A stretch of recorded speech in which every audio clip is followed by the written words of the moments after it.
ভাৰতীয় জনতা পাৰ্টি NDAৰ কাৰণে আৰু ৰাজ্যখনৰ বাবেও অত্যন্ত গুৰুত্বপূৰ্ণ এক নিৰ্বাচন আৰু আমি ইতিমধ্যে সাজু হৈছোঁ কাইলৈৰ ভোট গণনাৰ বাবে আৰু আমি আশা কৰিছোঁ সমগ্ৰ ৰাজ্যখনত উজনিৰ পৰা নামনিলৈকে উত্তৰৰ পৰা দক্ষিণ অসমলৈকে চৌদিশে ভাৰতীয় জনতা পাৰ্টি NDAৰ প্ৰতি ইতিমধ্যে ৰাইজে আশীৰ্বাদ দিছে আৰু আমি এক অভূতপূৰ্ব আৰু ঐতিহাসিক ফলাফল লাভ কৰিম আৰু তাৰ বাবে ইতিমধ্যে ভোট গণনাৰ বাবে যি প্ৰস্তুতি লাগে সেই প্ৰস্তুতি আমি সম্পূৰ্ণ কৰি তুলিছোঁ জিলাই জিলাই সমষ্টিয়ে সমষ্টিয়ে আমাৰ কাউণ্টিং এজেণ্টসকলৰ প্ৰশিক্ষণ ইত্যাদি সম্পূৰ্ণ হৈ গৈছে আৰু আমি আশা কৰিছোঁ যে এইবাৰ যি ঐতিহাসিক ভোটদান হৈছে এই ভোটদানে এষ্টাব্লিছমেণ্ট প্ৰতিষ্ঠানৰ সপক্ষে ৰাইজে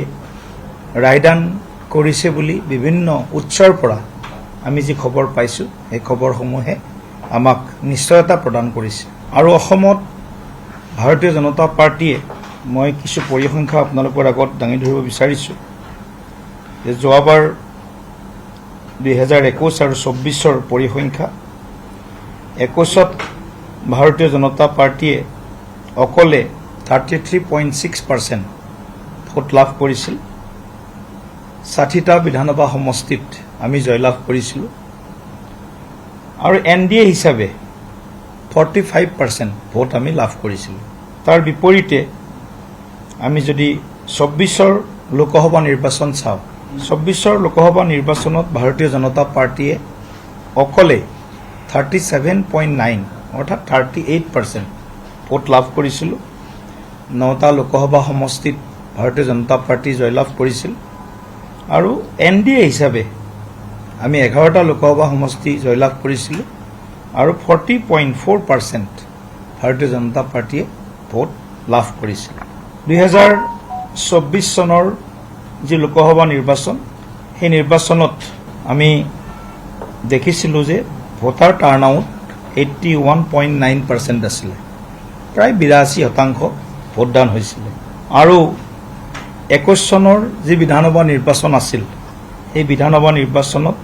ভোটাৰ টাৰ্ণআউট আছিলে 86.2%। সামগ্ৰিকভাৱে আমি যদি 26ৰ বিধানসভা নিৰ্বাচনৰ দৃশ্যখনলৈ আহোঁ তেতিয়া আমি সকলোৱে গম পাইছোঁ যে আমি বিজেপিয়ে অকলে 90খন আসনত প্ৰতিদ্বন্দ্বিতা কৰিছিলোঁ আৰু 26খন আসনত অসম গণ পৰিষদ দলে কৰিছিলে আৰু 11খন আসনত আমাৰ মিত্ৰ দল BTCৰ BPF দলে কৰিছিলে আমি যিটো পূৰ্বানুমান পাইছোঁ আমাৰ যি বিভিন্ন উৎস বুথ সমিতিৰ পৰা বা আমাৰ নিৰ্বাচন ভোটদানৰ দিনা ভোট পৰ্ব যেতিয়া সামৰণি পৰে তেতিয়া 17C ফৰ্ম এখন